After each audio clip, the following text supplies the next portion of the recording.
Bien le bonjour les amis. Bon, il y a un peu de vent, je vais parler un peu fort. Je vous emmène aujourd'hui sur la commune de la Tour en Maurienne, donc au Châtel, pour aller voir la tour Bérol de Saxe. Voilà, j'allais dire autre chose. La tour Bérol de Saxe. Donc cette tour très connue dans les environs. On va en faire le tour. Par contre, je ferai les commentaires en voix off, il y a énormément de vent. Voilà. Allez, on est parti. La tour Bérol de Saxe et la chapelle Saint-Marin. C'est parti, suivez-moi, on y va.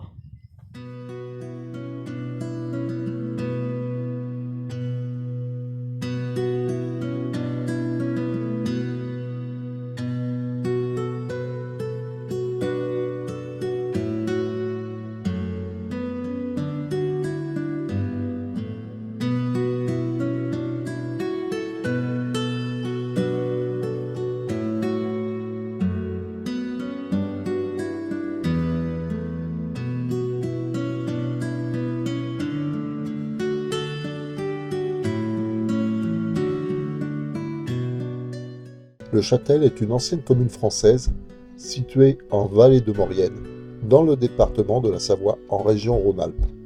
Le 1er janvier 2019, le Châtel fusionne avec les communes d'Hermillon et de Pont-à-Mafrey-Montpascal afin de former la commune nouvelle de la Tour en Maurienne.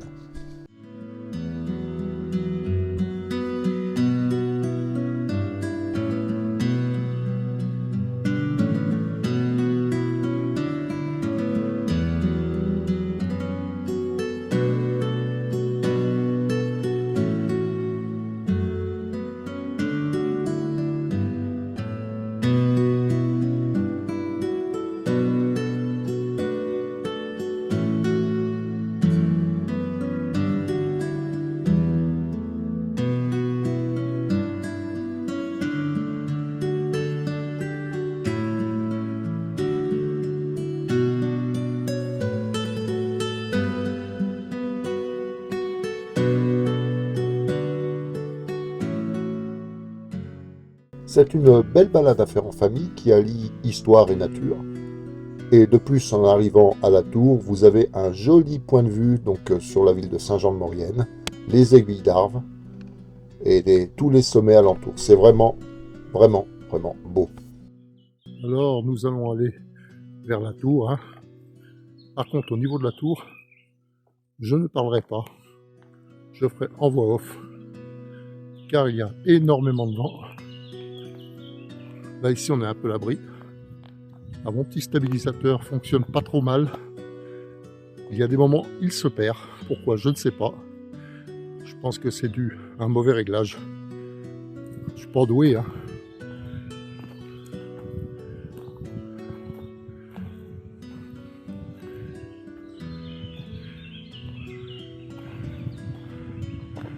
La croix n'est pas vieille du tout 2023.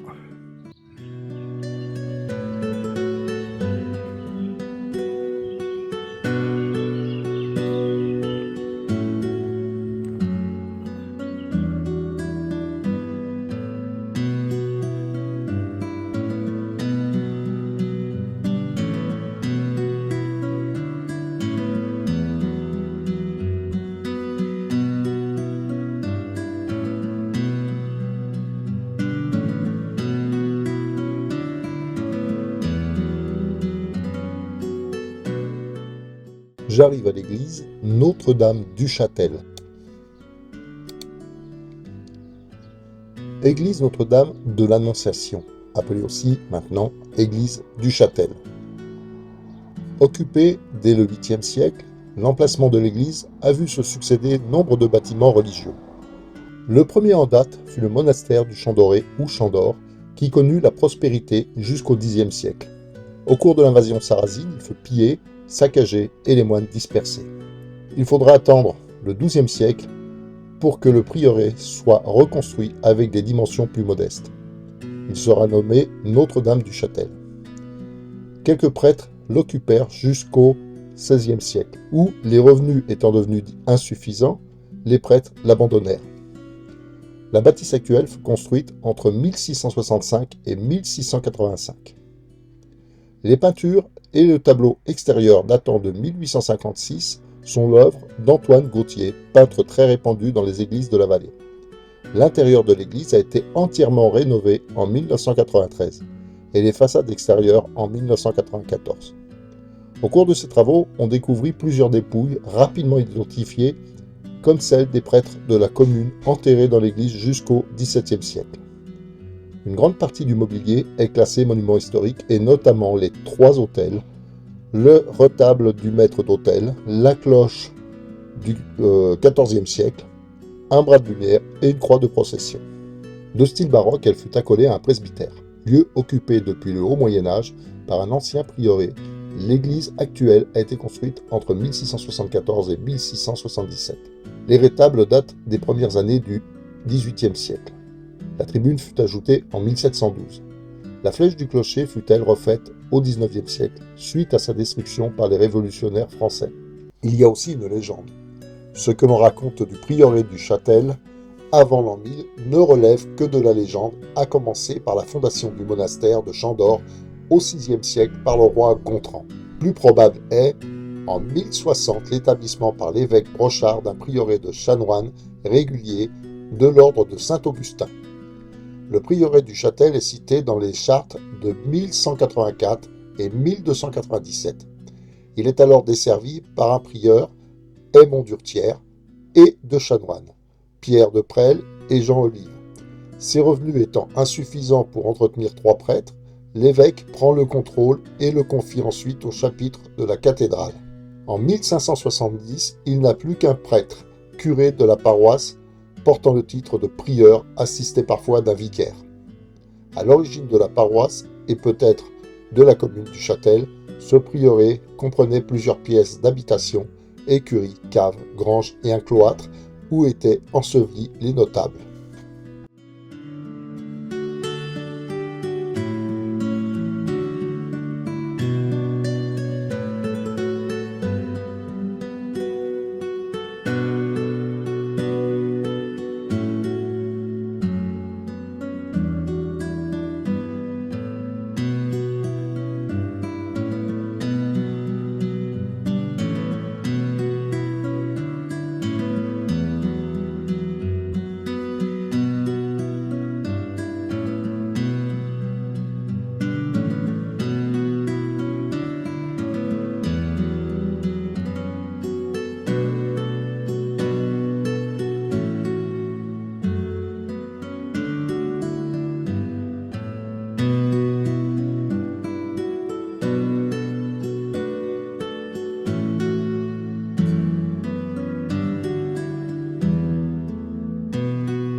nous arrivons à la tour Bérold.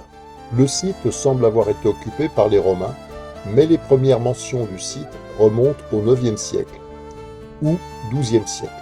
La tour subsistante remonterait au XIe siècle et ne serait que les restes du donjon d'un ancien château.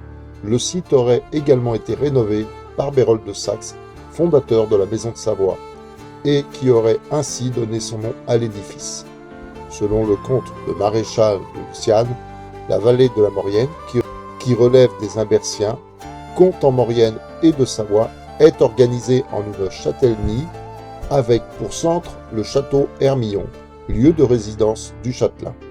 Par la suite, à partir de 1271, il est mention d'un châtelain d'Aiguebel, également métral de Maurienne et d'Hermillon. En 1272, ce métral de Maurienne est le châtelain d'Hermillon. Abandonnée au XVIIe siècle, seule la tour est rénovée au XIXe siècle et elle est classée au titre de monument historique par arrêté du 8 mai 1900. Elle sert aussi de refuge lors de la retraite des Allemands en août 1944.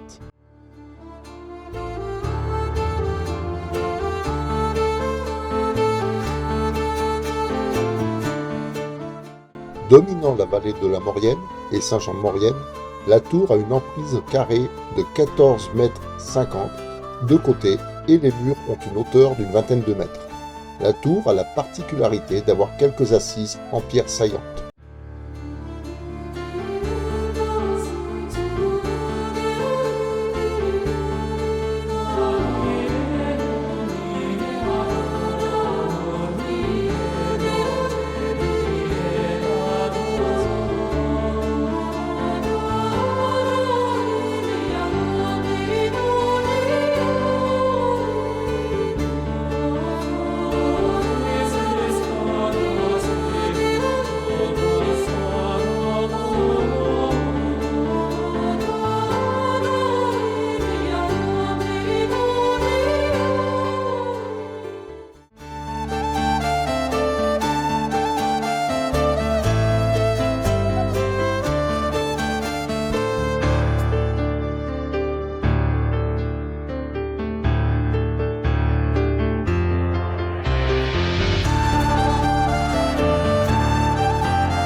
Voilà les amis, eh bien, on a fait le tour de la tour. Ah, il faut que je remarche, j'ai vu ça. On va faire le tour de la tour. On a fait le tour de la tour et maintenant on va descendre à la chapelle Saint-Marin qui se trouve un peu plus bas. Allez, c'est parti. Beaucoup de vent, je suis désolé. Bon, ça souffle. On y va.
Bon, je suis parti en direction de la chapelle Saint-Marin.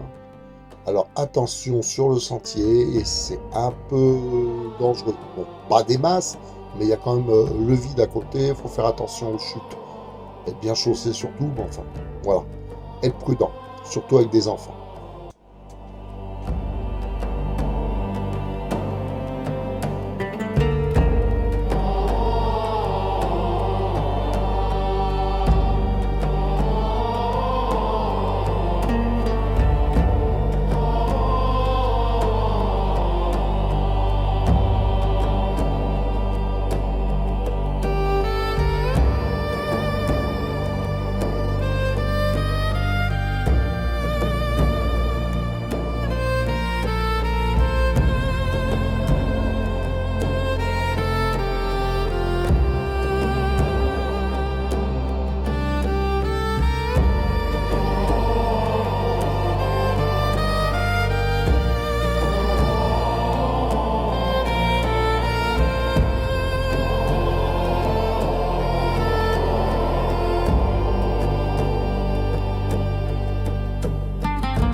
Alors j'adore cet endroit avec la croix.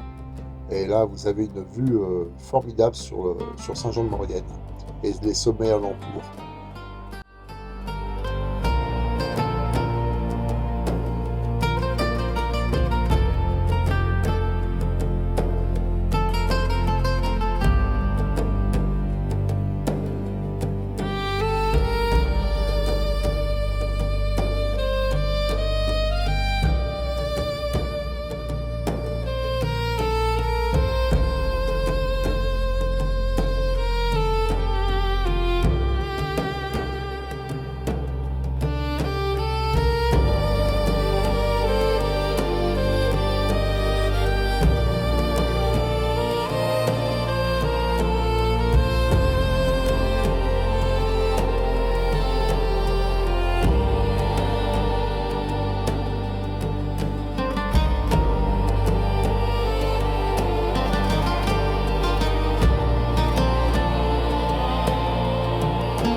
Alors, comme je vous le disais, il faut faire très attention quand même.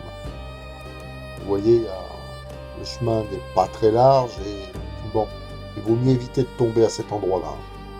C'est un peu raide, disons.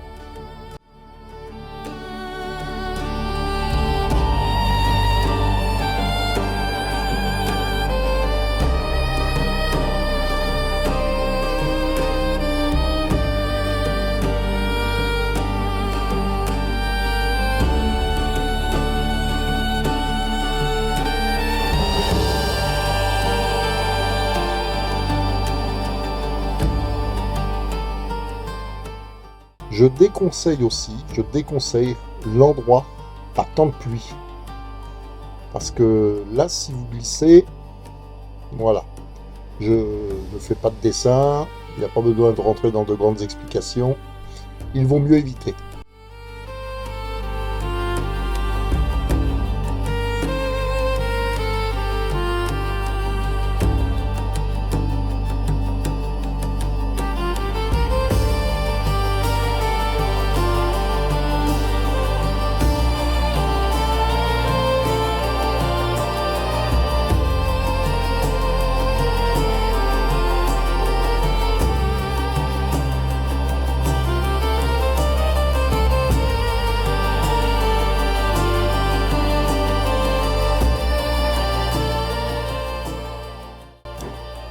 Regardez cet endroit, regardez.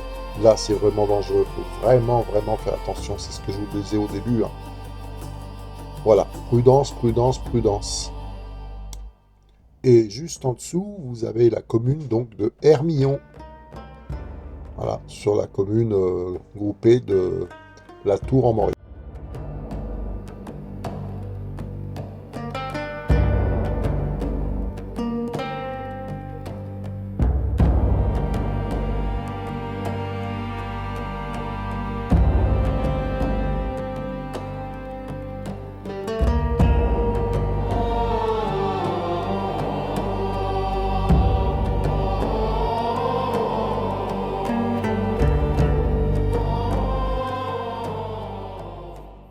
J'arrive à la chapelle Saint-Marin, toute petite chapelle.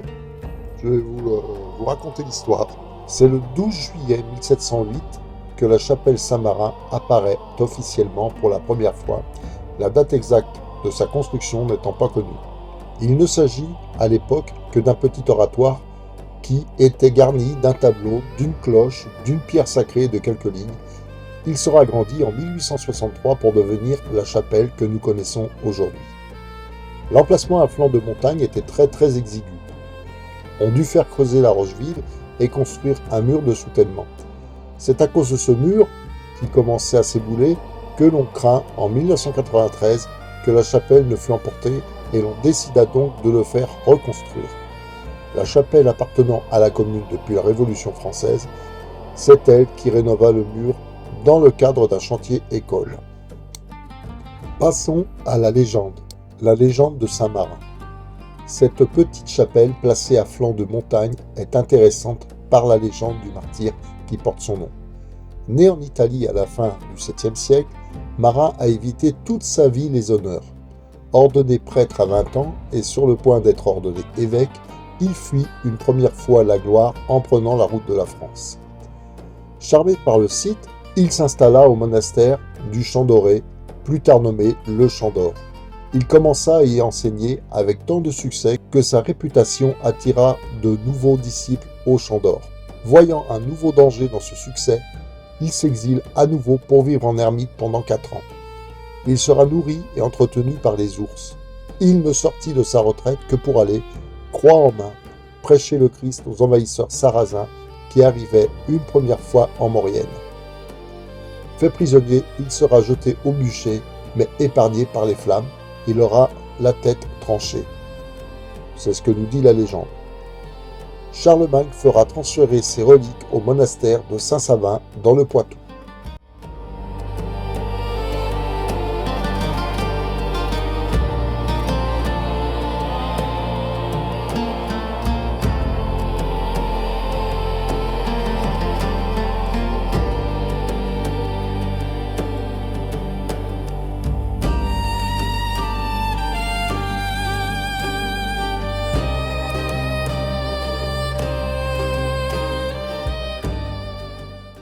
Bon, ben voilà les amis.